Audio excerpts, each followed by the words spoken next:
power to switch it to good. Share, by maestro, America you see today, Trump a 44 president of United States. 44 times 4, 188 or so, 188 or so.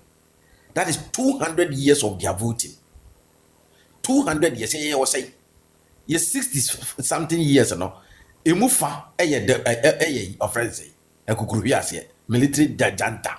Na Rollins, before mana janta, and yase, did your pet, cum your cum, your pet, a champion free fa. This is how we are our system. And fact, me Jenna Hona said, Shakalawi said you be see running Crawford down. Okay, the power shows I do to a just a subset within the structure of Ghana economy. One gold board, a of an entire economy. And the offers and the functions of even Bank of Ghana. And to know, you are talking about Bank of Ghana and not a or mining Assembly. And we had somebody contesting at that time as vice president. No, I be a deputy by Bank of Ghana. Akulawi, no respect to this man. Drag him to the mat. Or no, even President Akufo-Addo Krana, with all due respect. Men to me kind of watch somebody. And kind of watch fine, you can disagree and critique on some of the program that like we do on this platform. But not to say, but President Mahama Nazore who did not attempt to open. No. But see, maybe not boldness to me the men yet. But I may continue to be the deal matter. Maybe I don't care. Because and just 1 year new year fee. And someone could fool we can krumo. Na see a mom the same venom. The almost Jesus Christ and then you ask them 1 year, dear bear part of my way you quite. Tell me Kwanfo from Hame. Tell me a year away. The Matiana says what could see school dying, what could see a friend say, what could see a sorry dime biama, sorry. And on the day, they say our development. You see a whole national cathedral. What the move away the Grofo Yaw, a Grofo man, uncle. As she said, as of what trop one or move a funty. I went to Miangoso. Now I could see a Yasore Dama, a Wingama or no, or a Assemblies of God, the Hona Mahama, sorry, or no, the full I am on Canocre, a China could see Asore Dama Naway. When you have she, me to me. Oh, maybe a friend, maestro. Yeah, but it is a lesson to the youth coming. Sabi, Kofo said something. Say, at that time, no true shit to Jerry Wallet on the school. I said, look. It drew maybe not say Yankopon said be why me told my men so it's be is Kenya to send me my tom papa na me. But luckily, me requirement me ato tear rubber 3 times of my life. Mahame to omuno hanya me ya me who the problems are any certain key issues and I wanted to deal with it. Obeto so my no papa wo de na odi yokogela enya bufuo ni o tiny and the time and na so de beji to me. Na kum penifo. No, because the very thing now since ye cannot cry Rollins debaji o man NDC debaji o man say emu ye and ye do mu gira nseniani a ombedi fo ana ombedi bem obse Akufo-Addo ye ni pabone ni na Rollins say a champion ni free champion kro wan ko IMF Danzuma estate Nungwa estate Kumasi estate kese bi ho no of friends Abuakwa estate. It was done by him. That's Yakuna and time work on na o man to say na ono na japade be na no a champ nkrofo we o ma ba ju o man e de be na sisi omo ye time will tell. It tells you say future has a lot for you people. Yeah, it is for you to fight and fight with truth, dignity and sincerity. Then you go pobisha. Yes, we could think nkrofo e ho for could chan kontompo e din nkrofo e ho yaw e na be manya be hira o. That's very true. And that's it. Why claim me that's a part? What's your name in the swan? Omonim so be your moto. You vamoose. Oh no, I am an eboama. A quan before so be you free on some medium fee. Bra, while 4 to toss a buff road. Bra, make us some trouble. And ne, who's a medium fee to me, Jessica? A coto brand new. You can't say Range Rover. Autobiography. A bois. And then Sami Jemfi what he has into to meet your biography. Well, and check biography. You bet your biography now, man.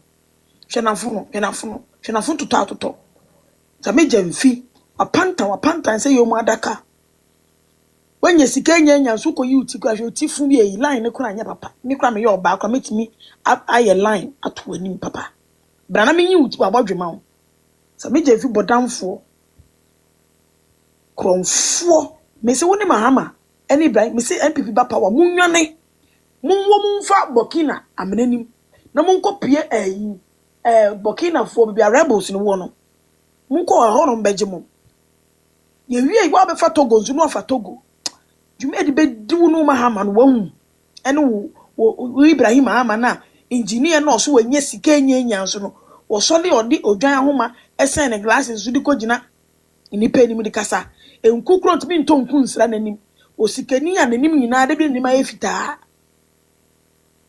dwuma de bedimu no hu Sami Jemfi kronfo awidifo dynasty ne mo beti dynasty no na kwan bafo aso dynasty mo be survive I enjoy no na mo behu na mo de ye wuntumi na mo de ye mpanifo me say hey ye be ye mo times 20 ayi papa papa ya o abrochiri oforiata nya muri oforiata me say who Sami Jemfi so ko Afghanistan kra ba ko twa ba amana amene opa ko ko amana na Saddam Hussein ko mu na America fo ko che ne ba e be ko Osama de ni bi Osama bin Laden kra yakun na wo me so pa ko Muhammad Trubu Lodina opa ko Lodina se ne to wona susu e hono ko ma yehu mi angas ba be bie ni ma yiwe firi am do ko court aboa ponche kronfo Sami Jemfi every within Mahama mo begu ani mu ase wo ye young Mahama no ono anche obekọ according to Mahama no so unyi a una wu first and some na young ones wu etimi am going by his logic Mahama no wanyi okọ 70 enche obekọ na wu na mo 35 no aka be ye 30 years bi da wani mo se hifa da wani ni mfia yankopon de ma na so Bible kura ka se obi na no tia pani bia no ne kra so te enu bi na Sami Jemfi wo di ato na Wycliffe e ka no obrane kwan a wodi na ado ne bawomia ne empenifo sisi dia da pa ma me empenifo mo bobra wo Sami Jemfi wonya adwuma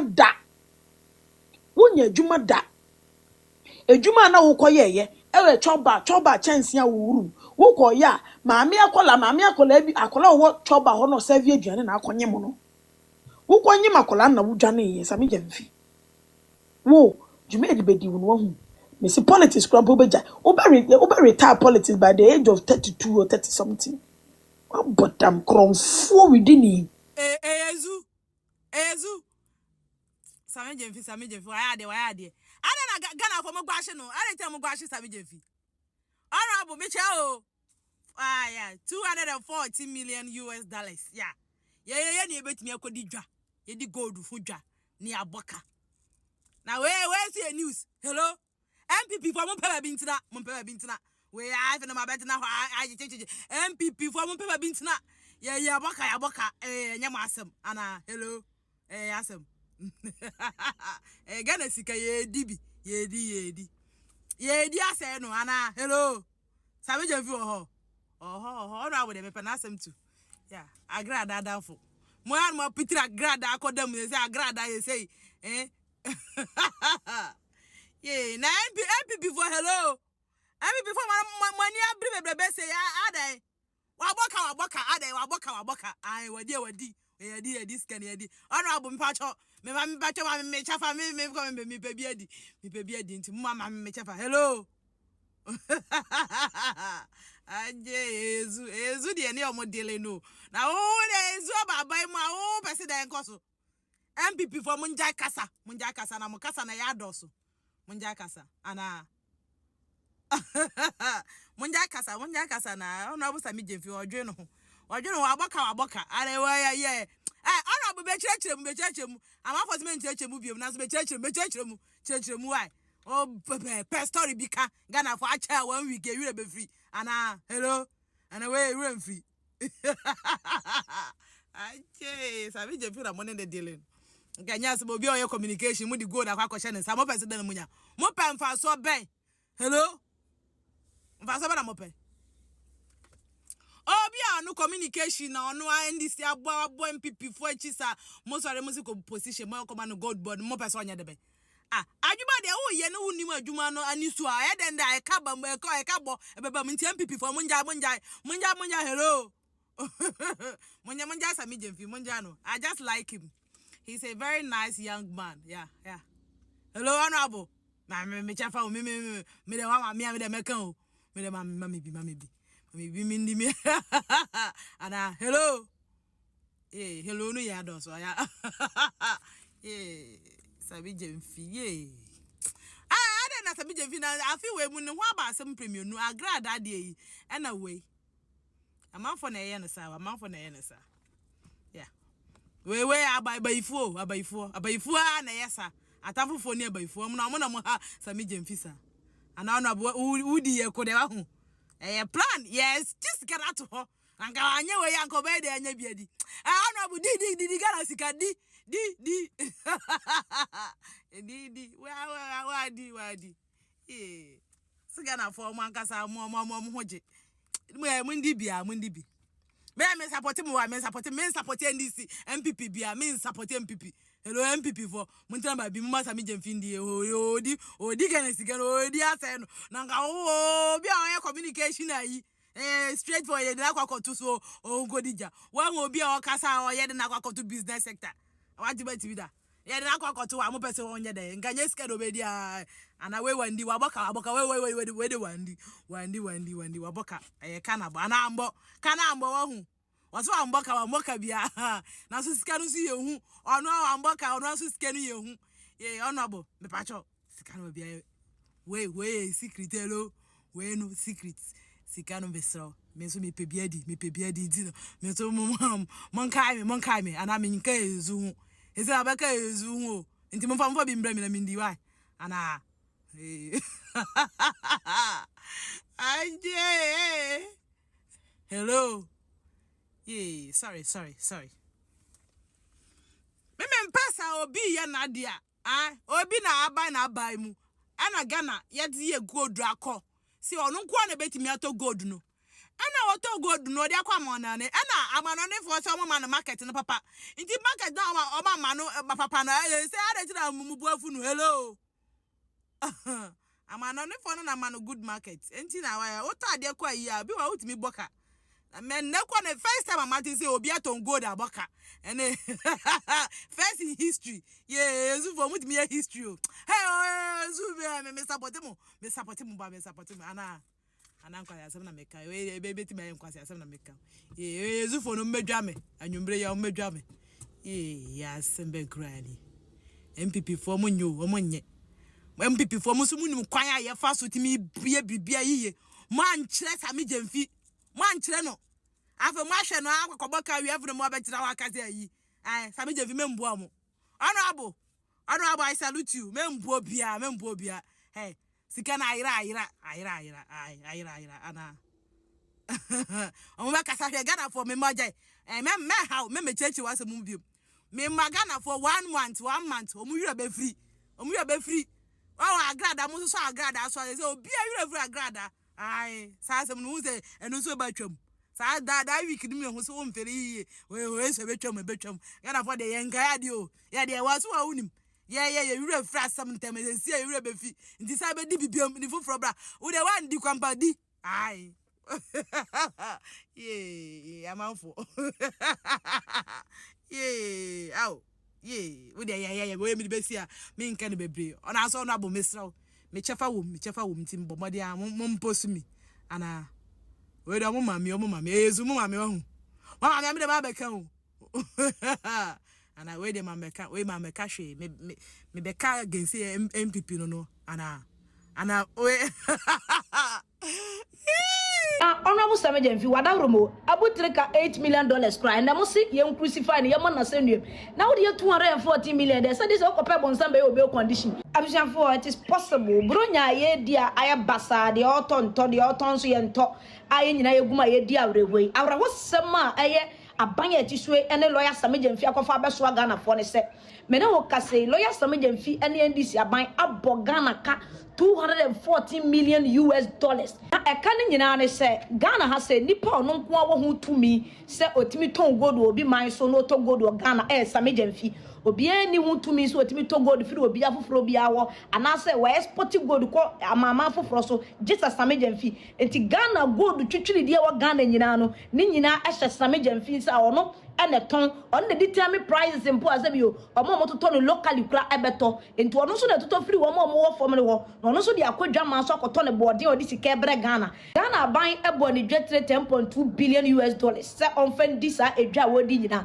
se dwetre ama ne ka ana Samijemfi dia be mene Ghana na mpese mbisa Samijemfi se ono aboda rumo se gold ni se na ototo Ghana na wo de kwa aya na bi yira e wo kwan so ana se e ba ne sai na sika ye dwetre dia ma se fedi dwa watimi atoto gold ni nyina wo Ghana wo de kwa obi ma so akoton dia wo kwa ba ya sika na de ma wo no sika amba emfaso amba eka na ade be mene ananse eno na nansen mo de fonde air box ne car racing no mo ye wa bonten na na Honorable Wadarumo Ghana for demand enchiremu sanse uti opposition ade bia be fra to biawo ana na wokofa ba na se ne president mama aba no di go ye gold nyina ahya won sasa hweso a wo wontimi mfa so bi amreye unso wo de ka na be mene Ghana for Honorable Samijemfi Wadarumo abutrika $8 million cry na mo si ye crucify ye man na senduem na wo de $214 million they say this okope bonsam be obey condition because ye ntimi ntinase na ba akofo embo oman ni nyina ka $214 million no mfa ne wundi